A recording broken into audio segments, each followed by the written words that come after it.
नमस्कार दोस्तों, मैं हूं ममता तिवारी और आप सभी का स्वागत करती हूं मेरे चैनल ममताज वे में। कैसे हैं आप सब, तो ये बताने के लिए कमेंट बॉक्स में हर हर महादेव हमेशा की तरह ज़रूर लिखिए। तो चलिए दोस्तों, आज हम इस वीडियो में जानेंगे हरियाली तीज के बारे में, जितनी नियम है पूजा पाठ के, और कैसे हमें व्रत रखनी है, कैसे हमें क्या हमें नया साड़ी पहननी है, नया साड़ी खरीदना ज़रूरी है, या कौन सी चीज़ें नया हमें खरीदना एकदम अनिवार्य है, कंपलसरी है, जो कि खरीदनी ही है अगर साड़ी आप नहीं भी खरीदते हैं तो। और क्या गर्भवती महिलाएं व्रत कैसे रखें। दूसरी चीज़ क्या है कि हमें व्रत के दौरान कौन कौन सी गलतियां नहीं करनी है, इस बात का हमें ध्यान रखनी है। और व्रत में और सरगी हमें कैसे खानी है, क्या करनी है, और व्रत के क्या क्या नियम हैं जो कि उस दिन हमें अवश्य करनी है। तो इसी प्रकार के कई ऐसे महत्वपूर्ण बातें आज हम इस वीडियो में जानेंगे। साथ में जानेंगे कि हरियाली तीज का डेट क्या है, किस दिन पड़ रहा है, व्रत हमें किस दिन रखनी है। तो तमाम ऐसे महत्वपूर्ण बातें आज हम इस वीडियो में जानेंगे। तो आप बने रहिए मेरे साथ मेरे चैनल पर। अगर आपको मेरा वीडियो पसंद आता है तो प्लीज़ आप मेरे चैनल को सब्सक्राइब कर दीजिएगा, बेल आइकन को प्रेस कर दीजिएगा, जिससे मेरे वीडियो के नए नोटिफिकेशन आप सभी के पास सबसे पहले पहुँचे। तो चलिए शुरू करते हैं। तो सबसे पहले आपको बता दूं कि सावन का महीना सबसे पावन और पवित्र महीना माना जाता है, और ऐसे साल में कई ऐसे तीज के व्रत पड़ते हैं, लेकिन सावन के माह में 2 तीज के व्रत पड़ते हैं। और अगला जो पड़ता है तीज का व्रत, तो वो भाद्रपद मास में पड़ता है। तो जो सावन में पड़ते हैं उसमें 2 तीज पड़ते हैं, पहला हरियाली तीज और दूसरा जो है कजरी तीज। और जो भाद्रपद मास में हम तीज का व्रत करते हैं उसको हम हरितालिका तीज के नाम से जानते हैं। ठीक है, तो ये 3 तीज जो हैं महिलाएं करती हैं अपने पति के लंबी उम्र के लिए, दीर्घायु के लिए ये व्रत रखा जाता है। ये व्रत जो है निर्जला उपवास रखा जाता है, इसमें कोई फल फलहार नहीं खाया जाता, कोई जल ग्रहण नहीं किया जाता। लेकिन जो प्रेगनेंसी में जो महिलाएं गर्भवती हैं वो चाहे तो जल ग्रहण कर सकती हैं, या आप रात को 9 या 10 बजे के बाद पानी पी सकती हैं। ठीक है, पूजा अर्चना करने के बाद। लेकिन अगर हो सके तो ना पिएं तो ज़्यादा अच्छा है, बेहतर है। ठीक है, कोई प्रॉब्लम है तभी पिएं। तो ये भी हो गया। तो हरियाली तीज में हमें कौन कौन से नियम धर्म का पालन करना है। तो सबसे पहले आपको बता दूं कि तीज व्रत क्यों मनाया जाता है, हरियाली तीज व्रत, इसके पीछे क्या कहानी है। तो एक बार थोड़ा सा बता दूं कि मान्यता ऐसा है ना कि माता पार्वती ने कठोर तपस्या किया था शिव जी को वर के रूप में प्राप्त करने के लिए, जिससे कि शिव जी जो हैं हमारे भोलेनाथ बहुत अधिक प्रसन्न हो गए थे उनकी कठोर तपस्या से। और उन्होंने वचन दिया था, हरियाली तीज के दिन ही वचन दिया था कि आपकी तपस्या से मैं बहुत अधिक प्रसन्न हूँ और मैं आपको पति के रूप में ज़रूर मैं आपको मिलूँगा, प्राप्त होऊंगा। आपकी तपस्या से मैं बहुत अधिक प्रसन्न हूँ। तो इसीलिए हरियाली तीज का जो व्रत है हम मनाते हैं, हम सभी सुहागिन महिलाएं रखते हैं। ठीक है, लेकिन हर राज्य के ना थोड़ा सा नियम अलग है। कहीं कोई हरियाली तीज मनाता है, कोई कजरी तीज मनाता है, और कोई हरितालिका तीज मनाता है। तो हर घर के नियम, हर राज्य के थोड़ा सा अलग है। तो आप अपने घर के नियम के अनुसार कीजिएगा। कई ऐसी मेरी बहनें पूछी हैं कि दीदी कौन सा तीज रखें, हरियाली तीज रखें कि हरितालिका तीज रखें, कौन सा रखना हमारे लिए बहुत अधिक उत्तम होगा। तो देखिए, ये चीज़ ना मैं नहीं बता सकती। आप अपने घर के जो ही बड़े बुजुर्ग आपके घर के हैं उनसे थोड़ा सा ज़रूर पूछ लीजिए कि आपके घर कौन सा तीज होता है। आपके घर हरियाली तीज होता है, कजरी तीज होता है कि हरितालिका तीज होता है। तीनों में से आप ज़रूर जानकारी ले लीजिए, उसके बाद ही व्रत रखिए। तो चलिए आगे जान लेते हैं व्रत के नियम क्या हैं। तो सबसे पहले देखिए, आपको बता दूं कि तीज का व्रत 31 जुलाई को रखा जाएगा। हरियाली तीज का व्रत 31 जुलाई को रखा जाएगा, दिन है रविवार।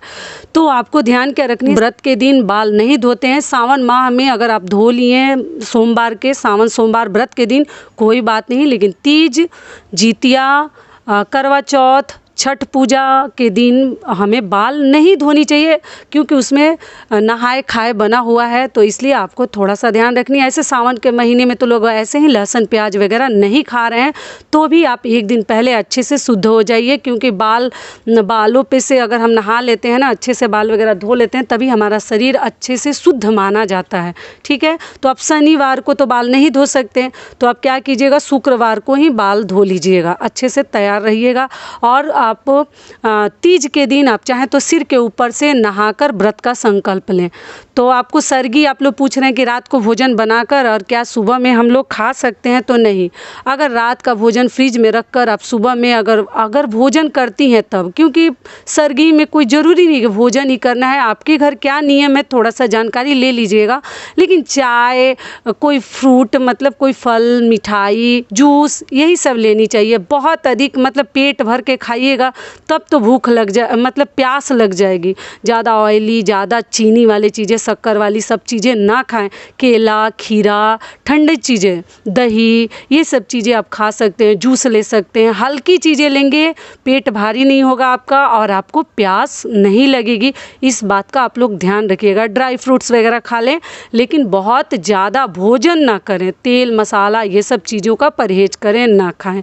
और अगर खाते हैं, आपके यहाँ नियम है, तो बासी ना खाएं। सुबह मतलब आप 3 बजे उठ जाएं, 2:30-3 बजे बना लें। जो ही आपके घर खाकर व्रत रखा जाता है, हलवा पूड़ी, सब्जी पूड़ी, जो ही आपके यहाँ रखा जाता, आप अपना देख लीजिएगा। लेकिन बासी भोजन अगर कीजिएगा तो आपका गला जलने लगेगा, पूरे दिन प्यास लगेगी, मन खराब रहेगा, फिर आपको व्रत का मज़ा नहीं आएगा, अच्छा नहीं लगेगा। ठीक है, तो ये भी समझ में आ गया। अगली चीज़ क्या है कि देख लीजिए, आप व्रत रखने से पहले सुबह मॉर्निंग में उठकर अगर आप चाहे तो नहा सकते हैं। सर के ऊपर से मतलब सिर को भिगा लीजिए, जितना ही सिर ठंडा रहेगा ना उतना ही आपको प्यास नहीं लगेगी। और जूस पी लीजिएगा, नींबू पानी का अगर आपके यहाँ जूस पिया जाता है चीनी डालकर, तो वो जूस पी लेने से बिल्कुल आपको प्यास नहीं लगेगी, मैं गारंटी के साथ कहती हूँ। ठीक है, और आप सिर के ऊपर से नहा लीजिए, क्योंकि उतनी ठंडी तो है नहीं, आराम से नहा सकते हैं। और नहाकर व्रत का संकल्प आप लोग ले लीजिए। और लेने के बाद पूरे दिन हमें निर्जला उपवास रखनी है। भगवान का जो ही गीत, गाना, भजन जानती हैं गाइए। और ऐसा माना जाता है ना कि व्रत में अगर ना सोएं तो ज़्यादा अच्छा है, लेकिन आपको कोई प्रॉब्लम है तो आप सो सकती हैं, कोई दिक्कत नहीं है। ठीक है, अगली चीज़ क्या है कि दिन में पूजा करें कि रात मतलब शाम को करें। तो देखिए, आप चाहें तो सुबह भी पूजा कर सकती हैं, आप चाहें तो शाम को भी कर सकती हैं, लेकिन तीज की पूजा हम शाम को ही करते हैं, तो इस बात का आपको ध्यान रखनी चाहिए। और माता पार्वती और शिव जी की हम पूजा करते हैं, अच्छे से विधि विधान से बैठकर कर लीजिए। जो गर्भवती महिलाएं वो घर में ही करें, और जो महिलाएं मतलब सही हैं वो जाकर शिव मंदिर में शिवलिंग का अभिषेक कर सकती हैं, माता पार्वती को पूजा अर्चना कर सकती हैं, सिंदूर लगा सकती हैं, सुहाग की चीज़ें चढ़ा सकती हैं, और उस दिन सुहाग की चीज़ों का दान भी करनी चाहिए। ठीक है, समझ में आ गया। अच्छे से हर चीज़ एक थाली में सजाकर सुहाग की चीज़ें, मिठाई भी साथ में, आप चाहें तो दान करके मतलब किसी सुहागिन महिला को भी दे सकती हैं, या आप ब्राह्मण को भी दे सकती हैं, क्योंकि तीज के दिन सुहाग की चीज़ें दान करना अति उत्तम माना जाता है। तो आप इस प्रकार से कर लीजिएगा। और पूजा अर्चना करने के बाद आप और पानी वगैरह नहीं पीना है। लेकिन जिनसे नहीं रहा जाएगा उनके लिए भी बता दूं, वो पूजा करने के बाद ना 10 बजे 11 बजे के बाद पानी पी सकती हैं, जल ग्रहण कर सकती हैं, भोजन ना लें। लेकिन ऐसा नहीं है कि जान भी नहीं देनी है, आत्मा को ज़्यादा दुखानी नहीं है, नहीं रहा जाए तब। लेकिन कोशिश कीजिए कि कुछ ना खाएं। ठीक है, क्योंकि ये पति का ये व्रत है, सुहाग का व्रत है, तो थोड़ा सा हमें ध्यान से रहनी चाहिए। अगली चीज़ क्या है, पूजा करने से पहले अच्छे से 16 श्रृंगार, देखिए मुझे ये पहले बतानी चाहिए, 16 श्रृंगार कर लीजिएगा। पैरों में महावर, और नया साड़ी लेके ना लें, ये भी बता दूं। तो देखिए, अगर आपके पास शादी का जोड़ा है, अगर उसमें कोई प्रॉब्लम नहीं है, कहीं जूठा नहीं है, तो आप वो भी पहन सकती हैं।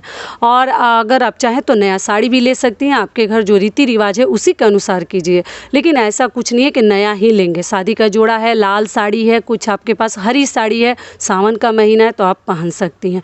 लेकिन चूड़ी कम से कम 1 डब्बा तीज के नाम पर खरीद लीजिएगा, नई चूड़ी का डिब्बा। समझ में आ गया। साड़ी खरीदे या ना खरीदे, 1 डिब्बा चूड़ी तीज के नाम पर आप पहले से ही खरीद कर नया रख लीजिएगा, उस दिन पहन लीजिएगा। पैरों में महावर, हाथों में मेहंदी, पूरी तरीके से सज जाइएगा, बालों में गजला, सब कुछ मंगा कर रख लीजिएगा। और पूरी तरीके से 16 श्रृंगार करके मंदिर जाइएगा। बहुत अधिक गहना और ज्वेलरी पहन के बाहर ना जाएं। ठीक है, ये भी क्लियर हो गया। उसके बाद आप आने के बाद आराम कीजिए। आराम करने के बाद कथा भी आप पढ़ सकती हैं घर में आकर। अगर घर में पूजा कर रही हैं तो पूजे का स्थान पे आप कथा पढ़ लीजिए, हरियाली तीज का। और कथा पढ़ने के बाद झूला भी इसमें झूलने का नियम है। देखिए हरियाली तीज में ऐसा माना जाता है ना, सावन का महीना है तो इसमें झूला भी झूला जाता है, तो आप चाहें तो झूला भी झूल सकती हैं और इसी प्रकार से अपना दिन कटाएं। अगर नींद आती है तो ऐसा नहीं है कि हम सो नहीं सकते, हम सो सकते हैं, क्योंकि व्रत में आपको सोनी तो नहीं चाहिए, लेकिन कुछ प्रॉब्लम है तो आप ज़रूर सोइए, ठीक है। और कौन सा मंत्र हमें बोलनी है पूजा करने के दौरान, तो आपको बता दूँ, ओम उमाय नमः, ओम उमाय नमः, ओम शिवाय नमः, ओम शिवाय नमः, ठीक है। इस प्रकार का मंत्र उच्चारण करते हुए आपको पूजा करनी है और आपको माता पार्वती से आशीर्वाद लेनी है। अगली चीज़ क्या है कि सिंदूरा से सिंदूर लगाइएगा। जितनी सुहागिन महिलाएं हैं, अगर आपके पास सिंदूरा है तो नाक से लेकर मांग तक पीला सिंदूर अगर आपके यहाँ लगाया जाता तो पीला सिंदूर ही लगाइएगा, नाक से लेकर मांग तक, ठीक है। इस बात का आप लोग ध्यान रखिएगा, बिल्कुल मत भूलिएगा। और जितने आपके घर में बड़े लोग हैं सभी का आशीर्वाद लीजिए, सुबह ही उठ कर ले लीजिए, या आप जैसे शाम को भी ले सकते हैं पूजा करके आने के बाद। और पति देव से, अपने पति देव से, अपने शिव जी से पक्का आशीर्वाद तीज के दिन, किसी भी प्रकार का आप तीज कर रही हैं, कोई भी तीज का व्रत कर रही हैं, हरियाली, कजरी, हरितालिका, आपको अपने पति देव से अगर सबसे पहले आशीर्वाद लेनी है, अपने बड़े, अपने सास नंद जो ही आपसे बड़ी हैं, सबका आशीर्वाद आपको उस दिन ज़रूर प्राप्त करनी चाहिए, ठीक है। तो इस प्रकार से आप लोग व्रत रखिएगा। आप लोगों ने कहा था कि दीदी हरियाली तीज पर वीडियो ज़रूर डालिएगा, तो इसलिए मैं सोची कि आप लोग को इस वीडियो से बहुत अधिक लाभ मिलेगा। और बासी भोजन करके कभी तीज का व्रत ना रखें, जो ही खाएं फ्रेश खाएं, ताज़ा खाएं और पेट को हल्का रखें, बहुत अधिक ना खाएं, ठीक है। ऑयली वगैरह एक दिन पहले से ही आपको नहीं खानी चाहिए। बैगन वगैरह ना खाएं। तीज के व्रत में लहसुन प्याज तो ऐसे ही सावन में लोग नहीं खा रहे हैं, और बैगन वगैरह ना खाकर व्रत रहें, ठीक है। इन सभी बातों का आप लोग ध्यान रखिएगा। और 31 को पड़ा है, एक बार और आपको बता दे रही हूँ।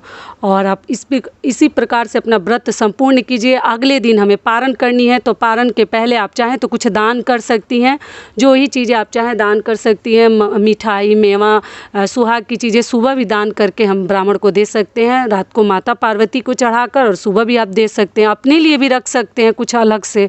और आप सुबह सुबह उठ के मुंह में ब्रश मत डालिएगा। फिर एक बार याद दिला रही हूँ, आप लोग दातुन मुंह में डालिएगा, नहीं तो व्रत आपका खंडित माना जाएगा। क्योंकि जूठा ब्रश अगर मुंह में डाल लिए और कल से हम व्रत हैं तो फिर हमारा सब कुछ बेकार हो जाएगा। तो इसलिए मुंह में दातुन डालिएगा। अगर दातुन नहीं है तो नया ब्रश से ही ब्रश करके, वो भी नहीं है तो उंगली से करके ही पारण कीजिएगा पूजा करने के बाद, ठीक है। सूर्य देव को जल देकर पूजा करके फिर आप पारण कीजिएगा। जो ही आप अपने घर में जो ही बनाई हैं नमक रोटी, जो ही भगवान ने आपको दिया है, उस हिसाब से अपना पारण तैयार कर लीजिए। और उसके बाद आपको पूजा करके ही खानी चाहिए और दान करके, ठीक है। समझ में आ गया। और मांग सुबह भी आप लोग सिंदूरा से सिंदूर लगा लीजिएगा, पारण के समय भी। इन सभी महत्वपूर्ण बातों को नोट करके रख लीजिएगा। जो पहली बार करने जा रही हैं उनसे इस प्रकार की गलतियां ना हो, ठीक है। तो आशा करती हूँ कि इस वीडियो से मेरी बहनों को बहुत अधिक लाभ मिलेगा। फिर मिलती हूँ एक नए वीडियो में, तब तक के लिए नमस्कार। स्वस्थ रहिए, सुरक्षित रहिए और जहाँ कहीं भी रहिए खूब खुश रहिए। हर हर महादेव।